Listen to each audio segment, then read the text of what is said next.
સવારે ઠાકોરજીને ધરાવેલું દૂધ અને ઠાકોરજીને ગરમ ભાખરી ધરી હોય, ગરમ પૂરી ધરી હોય. આ પરોઠા નહોતા કરતા હોય ઈલાબેન. અને શિયાળામાં તો કે ગરમ રોટલા ચૂલા ઉપર આટલા મોટા.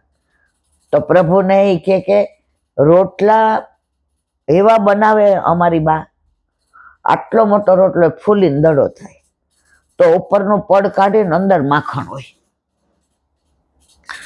અને ઉપર ઘી લગાડે. એ ચોથ્યું તો અમે માંડ ખાઈ. ઠાકોરજીને સરાવે એટલે અમને બધા ભાંડ. પેલા તો એ કે 6 ને 7 8 10 ભાંડડા હતા. અત્યારે તો કે દીકરી કે દીકરો એક હોય, અપાઈ છોકરાને બનાવી દીધા છે. મૂકવા જાય ને, તેડવા જાય ને, સાયકલ ચલાવે તોય પાછળ જાય ને, રમવા જાય તોય 10 વાર જોવા. પછી કે 10 11 વાગે એટલે ઠાકોરજીને શૃંગાર ભોગમાં જે મેવો, એમાં મેવા માયલા બેન વધુ કેળા હોય, એ બધું લઈ લઈએ ને પછી અમારું લેસન કરવાનું હોય કે આ તે જે હોય. અને કાં ઘણી વાર બા એમ કે જાઓ કુવાથી પાણી ભરી આવો. નાના ઘડા લઈને 5 6 વાર ભરી આવીએ. અને નાવાનું તો નદીએ જ હોય. કપડાં ધોતા હોય એટલે હુકવવાના, આમ ઝાપટી ન મારે એટલે આમ કસરત કરીએ. અને બપોરે રોજ કાંઈ રોટલી દાળ ભાત શાક ન હોય, પણ સુખડી હોય ગાયના ઘીની ગરમ ગરમ, લાડવો હોય ને, લાપસી હોય ને, ફાડા લાપસી હોય. અને ગાયું હોય તો કોક દી દૂધ પાક હોય ને, બાસુંદી હોય. એ ઠાકોરજીને રાજભોગ આવે એટલે જમીન સ્કૂલે જવાનું. અને સ્કૂલે શું લઈ જાય? ઠાકોરજીને જે સેન ભોગમાં ધર્યું એ લઈ જાય. અને 5:30 આવે એવી ભૂખ લાગી હોય એટલે તરત રોંઢો કરવા બેસી જાય. એ બપોરની રોટલી પડી હોય, ભાખરી પડી હોય, રોટલો પડ્યો હોય, દડબા જેવું દહીં, અને ઠાકોરજીને સંધાના ધરાવ્યા હોય. ઋતુ પ્રમાણે કેળા હોય કે ગોળ કેરી હોય કે ગુંદાનું અથાણું હોય કે મુરબ્બો હોય કે જે બા બધાને પીરસી દે. અને પછી કે રમવા વયા જાય. પાંચિકાય રમીએ ને, ચણોઠી રમીએ ને, ઈષ્ટોય રમીએ ને, ઓલા ગોળ કુંડાળા એટલે કસરત થઈ જાય ને. અને હાંજે ઈ કે બધાય આરતી બોલવાની, કોઈ ઘરમાં બાકી નહીં. દુકાને પેલા છે ને આવી લાઈટો નહોતી, એટલે દિવસ 7 એટલે વધાવી લેવાની એટલે બંધ કરવાની. એટલે કાકા ને બા ને અમે બધાને એ કે મારા એક ફઈબા બિચારા નાનપણમાં દુખાના, પેલા બીજી વાર નહોતા કરતા. ફઈબાના બધાય આરતી ખાટલે બેઠા બેઠા કરીએ, પછી દીવો પ્રગટે ત્યાં સુધી દીવો નહીં. અને પછી 12 રોટલા કે ભાખરી અને ખીચડી તો સાંજે હોય ન હોય. અને ગયા વાળું દૂધ, તાહડી હોય. પેલા ઈલાબેન આવી તાહડી હતી. મેં કીધું આ અમારે હતી. અત્યારથી ક્યાં કોઈને પૂછો, દૂધ ને ખીચડી ને. હવે આમાં અમે પછી અત્યારે 92 થાય, 96 થાય. આ લોકો તો જો રોજ રાત નહીં કે આંટો મારવા જાય એટલે આઈસ્ક્રીમ ખાઈ આવે ને, 250 રૂપિયાની કોફી પી આવે. એ કે નહીં ભાઈ. એટલે એનો દીકરો કે હા, એટલે જ કે જો મને ડાયાબિટીસ છે, બાને નથી, બીપી છે. એ કે ની વહુ નહીં એવું બધું ઓલું કોલેસ્ટ્રોલ, હું ઓલો જાડું થાય. મેં તો સમજી ગઈ. કહેવાનો આશય એ જ, આપણે હાથે કરીને આ બધું કર્યું છે. ફોરેન જવા મહિના ને ફોરેન જ આપણે બધા ફોરેનના રોગ લઈ આવ્યા. ઊભા રસોડા થઈ ગયા, ત્યાંથી ઢાંકણી બદલાવી. ટીવી ને મોબાઈલ આવ્યા એટલે મોતી આવ્યા. આ રોગ બધા હાથે કરીને આવેલા છે. જૂના માણસો છે ને વધુ, અત્યારના બધાને જલ્દી પિત્ત થઈ જાય, માથું ચડી જાય ને પગ, કેમ? ઓલા શું ખાય, ઓલા પીઝા, શું ખાય પીઝા ને ઓલા અળસિયા જેવું ખાય ને શું કહેવાય? હા, મેગી ને. ચલો વાત ખોટી રવાડે ચડી ગઈ છે, પણ મારે કેવું છે આજ કે અમે બધાય ધરાવેલું ખાધું છે. હવે આ કઈ મેગાન ભેગાન થોડા ધરાવાય. અત્યારે એવું છે, ખાવાનું બહાર થઈ ગયું, જવાનું ઘરમાં થઈ ગયું. પેલા ખાવાનું ઘરમાં હતું અને જવાનું બહાર હતું. હવે આગળ ચર્ચા નથી કરવી. અષાઢી બીજ તો ગુસાઈજીને કીધું કે કાકાજી, તો આ રથ છે ને ત્યાંના રાસા સુથાર બનાવે. રાસા સુથાર. ગુસાઈજી આજ્ઞા લઈને રાસા સુથારને લઈ ગયા અને રથ બનાવડાવ્યો. અને ત્યારથી ને આ પુષ્ટિ માર્ગમાં રથયાત્રાની શરૂઆત થઈ. 4 ભોગ આવે યશોદાજીને ત્યાં, વ્રજ ભક્તોને ત્યાં, બરસાનામાં, અને પાછા ઘરે આવે. એટલે આજે ખાસ ફણગાવેલા મગ, જાંબુ અને બીજની સામગ્રી. પણ યથા દેહે તથા દેવે, આપણામાં આમ કરવું જ જોઈએ એવું ક્યાંય વલ્લભે લખ્યું નથી. આપણું શરીર સાથ આપે. તમે થાકી જાઓ ને પછી ક્રિયા થાય. હવે આનો હાથ ચોખ્ખો ન હોય, આજ માનો કે, તો આજે આપણે કરતા હોય એટલું બધું ના થાય. અરે આજ પીછવાય બદલાવી હતી, હવે મારો હાથ તો આમ થાય નહીં. માંડ ખંડ પાઠ ને બધું બદલાવીને કર્યું. છેવટે મેં આકાશે કીધું, ભાઈ જલ્દી તું મને હવે હાથ આમ થાય નહીં. તો પછી યથા દેહે તથા દેવે. ક્યાંય તમે મૂંઝાવ ને, આને કેવું કર્યું મારે, તમારા ઠાકોરજી કે હું આમાંય રાજી છું. નો ડાઉટ એને બદલાવી દીધી, બાકી બધું વ્યવસ્થિત કર્યું. પણ હવે કેવું કબાટમાં બધું હોય, હવે નીચે બેસાય ને, નીચે બેસીને અંદર પીછવાઈ શોધવી પડે. જેમ જેમ ઉંમર થાય ને એમ ભાવ વધતો જાય. પણ પ્રભુને થોડું, ત્યારે હું કહું યાદ કરો, પેલા આપણે રથમાં બિરાજતા હતા મારા વાલા. તો ત્યારથી ગુસાઈજીએ રથયાત્રાની શરૂઆત કરી.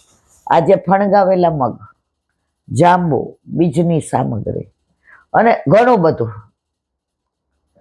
આપણાથી થાય એટલું.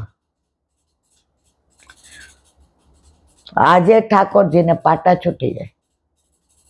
ઠાકોરજીને આંખો આવી.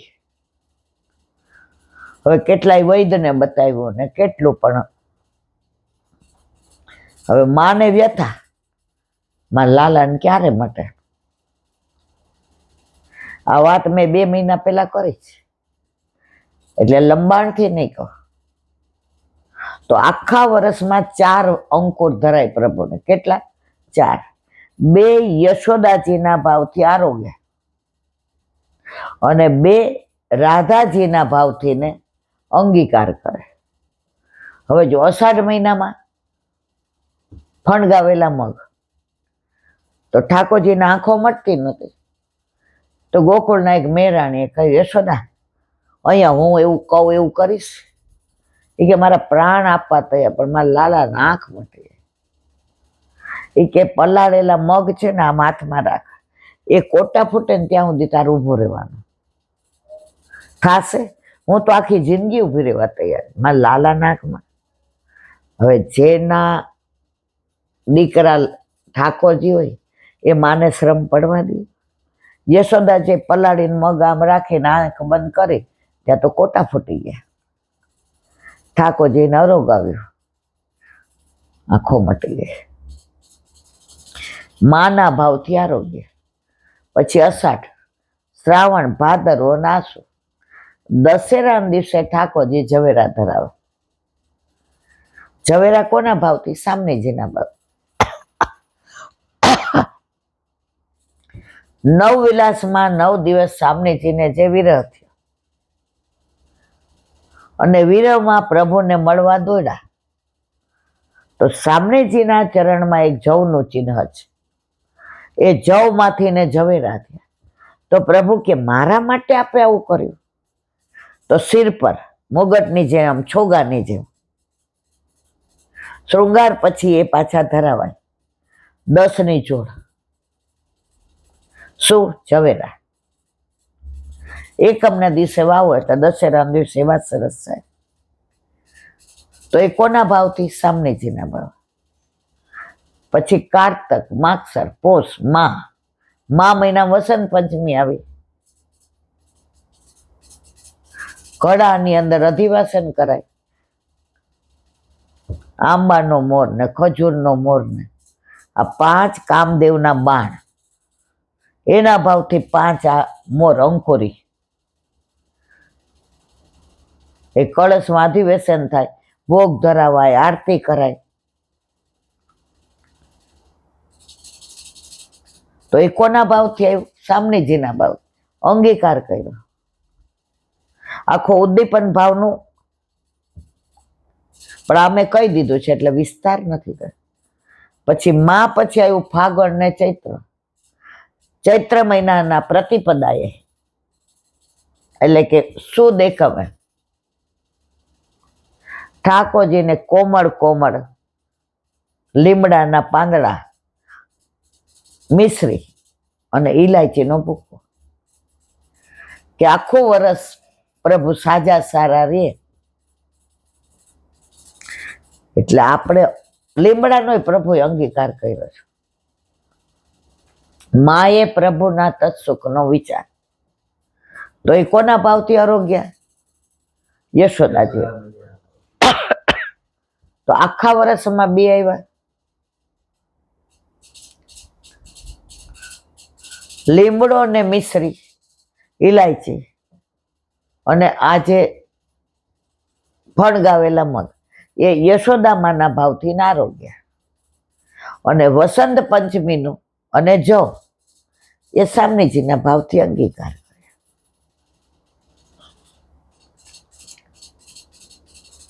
આજે 4 ભોગ આવે. આજે જ્યાં બાળ સ્વરૂપ બિરાજતા હોય એ રથમાં ઘોડા ન હોય. યશોદાજીને બીક લાગે, માં લાલ પડી જાય તો ખેડી જાય. આ પુષ્ટિ માર્ગ પ્રભુના તત્સુખનો જ વિચાર છે, બીજું કશું જ નથી. અને જ્યાં કિશોર ભાવ હોય ત્યાં રથને ઘોડા જોડાય. શ્રીનાથજીમાં રથયાત્રા થતી નથી, ખાલી કીર્તન ગવાય, સામગ્રી ધરાય. આજે રથમાં પ્રભુ નીકળે તો ઉપર જે ઓલું હોય એને શું કહેવાય? ધજા જેવું, હમણાં યાદ હતા, એ ઉપર હોય. પણ ચોથા ભોગમાં એ વડું થઈ જાય. કેમ? આજે વલ્લભે ગંગા કિનારે હનુમાન ઘાટ પર આસુર વ્યોહ મોહ લીલા કરે. અસુરો માટે વલ્લભ પધાર્યા, આપણા માટે તો વલ્લભ ત્યારે હતા, આજે છે, અને સૂરજચંદ્ર રહેશે ત્યાં સુધી વલ્લભ રહેશે. પણ અસુરો માટે આસુર વ્યોહમાં. એટલે આજે ઠાકોરજીને સફેદ વસ્ત્રોમાં બધું ઝરી એ આવે.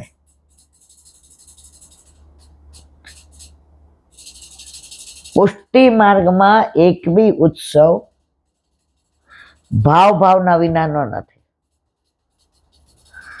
ઉત્સવને જાણીને કરીએ ને, દર વખતે હું આગલા દિવસે કહી દઉં છું. એટલે જેને નવા પુષ્ટ કરાવ્યા હોય એ રાજી થઈ જાય. બીજે દિવસે આપણે હવે મલ્હાર રાગની શરૂઆત થશે. બોલે માએ ગોવર્ધન પર મોરવા, મલ્હાર રાખ. હવે જેમ જેમ ગરમી ઓછી થશે એમ કુંજા ને બધું વડું થઈ જશે. હવે ગ્રીષ્મ ઋતુની સામગ્રી ધીમે ધીમે ઓછી થઈ જશે. યથા દેહે તથા દેવે. આ ટૂંકમાં રથયાત્રાની વિશેષ વાત.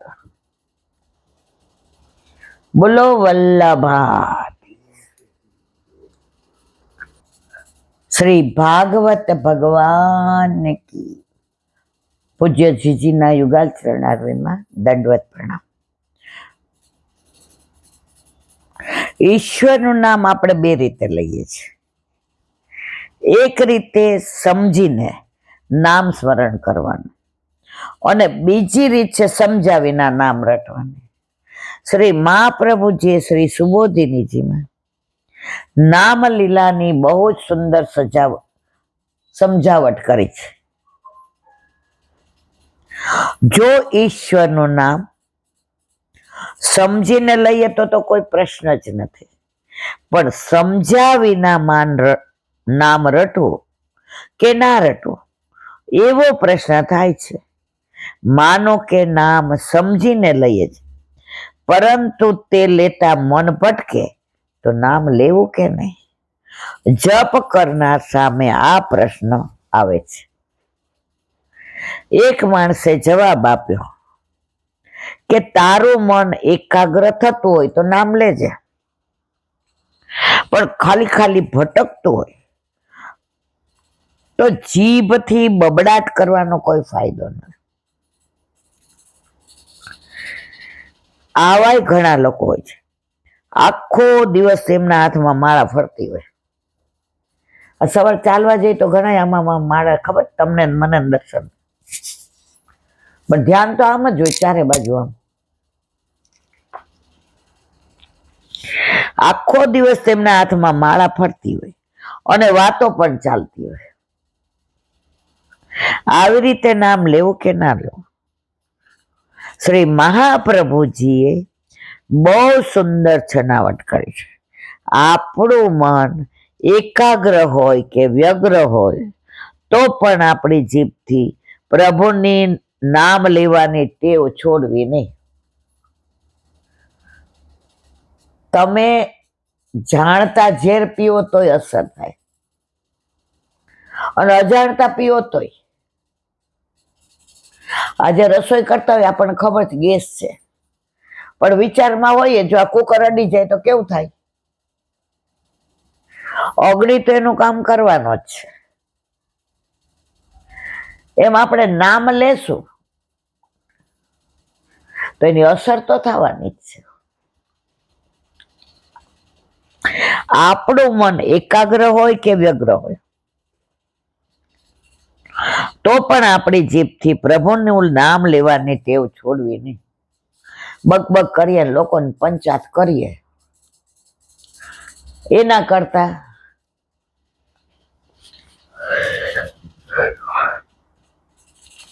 જ્યાં સુધી અંતઃકરણમાં મેલ છે ત્યાં સુધી સૌને વ્યગ્રતા રહે છે. એકાગ્રતાની ભૂમિકા રાતોરાત થતી નથી. તમે માળા લઈને બેઠા કે તરત ભગવાન પાસે પહોંચ્યો એવું બનવાનું નથી. હજુ તો એકડો ઘૂંટવાનો છે. બાલ મંદિરમાં દાખલ થનાર છોકરો એમ કહે કે મને MA નો અભ્યાસ આવડતો નથી એટલે હું બાલ મંદિરમાં નહીં જાઉં. શું તે બરાબર છે? ના. તે એકડો ઘૂંટતા ઘૂંટતા ધીમે ધીમે ભણવામાં આગળ વધે છે. છેવટે MA ના વર્ગમાં પહોંચે છે. એકડો ઘૂંટતી વખતે તે એકડો પણ વાંકો ચૂકો થાય છે, ક્યારેક ખોટું પણ લખે છે. આકાશે તો 3 મહિના સુધી ઊંધો જ એકડો કર્યો હતો. બોલો કેટલો મારીએ, સમજાવીએ કે, અને પછી સીધો થયો. એટલે શરૂઆતમાં તો બધાને આવું થાય. એકડો ઘૂંટતી વખતે તે એકડો વાંકો ચૂકો લખાય છે, ક્યારેક ખોટું પણ લખે, ભૂસે અને વળી લખે. નાના હતા ત્યાં ટીચર કહે લખો માંડો ને ભૂસો. માટે શ્રી મહાપ્રભુજી આજ્ઞા કરી કે આપણી જીભને ગોવિંદનું નામ લેવાની ટેવ પાડવાની. ભાવે કુભાવે કોઈ યાર માથાકોટ થઈ હોય તો શ્રી કૃષ્ણ સરનામમાં વિચાર તો ઓલા જ હાલતા હોય કે મારે યાર કેવું કર્યું, પણ એ વિચારમાંથી ક્યારે શ્રી કૃષ્ણ સરનામામાં પહોંચી જાવ ખબર ના પડે. શરૂઆતમાં હું બહુ સેન્સિટિવ હતી, અત્યારે એટલી જ છું, એનાથી વધુ. ઉંમર થાય ને માણસ થોડું વધુ સેન્સિટિવ. કોઈ કાંઈ કહે એટલે મન વ્યગ્ર થઈ જાય. અત્યારે થઈ જાય પણ અત્યારે પાછું ચિત્ત આમાં પરોવાય ને એટલે ઓલું ભૂલી જાય. કેવા વાળાને તો કાંઈ ફેર નથી પડતો, આપણું મન વ્યગ્ર થઈ જાય છે.